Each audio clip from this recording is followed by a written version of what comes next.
नमस्कार मित्रांनो, माझ्या यूट्यूब चॅनलवर आपलं सहर्ष स्वागत आहे। तर आपण पाहू शकतात नगर बीड परळी रेल्वे लोहमार्गाच्या या कामाच्या संदर्भात आपण धानोरा रोड चराटा रोडवरील पालवणकडे एक जो रोड जातो त्या ठिकाणच्या कामाच्या ठिकाणी आहे। आपण पाहू शकतात कशा पद्धतीने इथे पाणी साचलेलं आहे। हा एक पूल सुद्धा केलेला आहे जो येणाऱ्या काळात पाडला जाणार आहे असं सांगण्यात येते। इथं बरंच प्रमाणात काम प्रलंबित आहे। हे ठिकाण बीडपासून एक जवळपास 4 ते 3 किलोमीटर दूर आहे। बघू शकतात कशा पद्धतीने इथे पाणी साचलेले। पुढे स्लीपर अंतरलेली आहेत।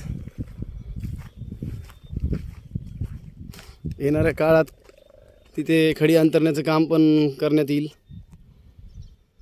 रेल्वे प्रशासनाकडून असं सांगण्यात येतं की बीड ते नगर हा टप्पा पूर्ण येत्या डिसेंबरपर्यंत करण्यात येईल, परंतु असं काही वाटत नाही हे काम पाहून की या डिसेंबरपर्यंत हा टप्पा पूर्ण होईल। पुढे असं सांगण्यात पण आलं आहे की वडवणीच्या दिशेने पण काम सुरू आहे। पाहू शकतात कशा पद्धतीने इथे काम अजून होणं बाकी आहे।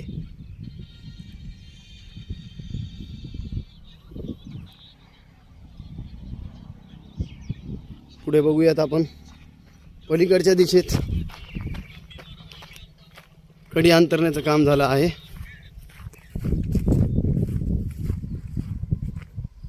हा पूल पाडायचा असून त्याच्यानंतर पुन्हा याला नवीन पूल करण्यात येईल। इथे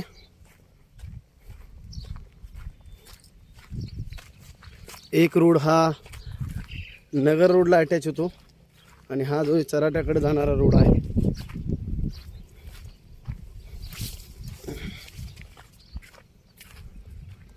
हा रोड पालवणकडे जातो।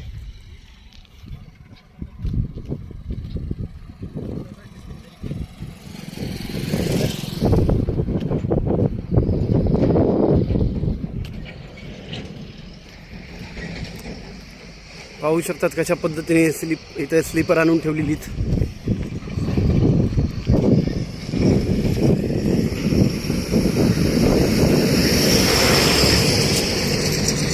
इथे पूल पाडण्याचं कामाला सुरुवात पण झाली होती, परंतु काही तांत्रिक अडचणीमुळे थांबवण्यात आलं। बघू शकतात कशा पद्धतीने इथे पाणी साचलेलं आहे।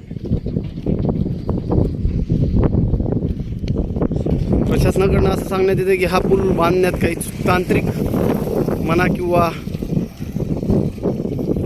तांत्रिकदृष्ट्या चूक झाली।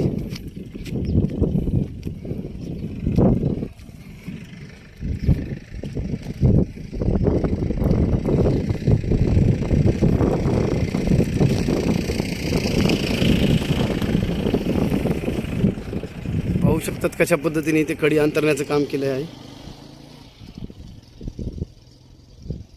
पुढे बरेच प्रमाणात काम प्रगतीपथावर आहे, जे पुढे रेल्वे स्टेशनकडे मार्ग जातो। तो फार संत गतीने काम चालू आहे असं म्हणायला हरकत नाही।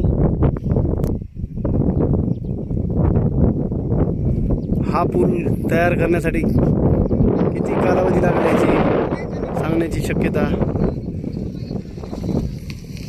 कमी आहे।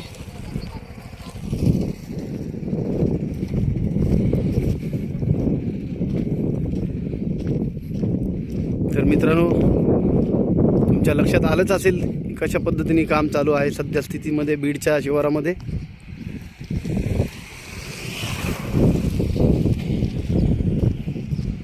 तर मित्रांनो, असेच व्हिडिओ आपण पहा। येणाऱ्या काळात अजून बरेच व्हिडिओ मी अपलोड करणार आहे।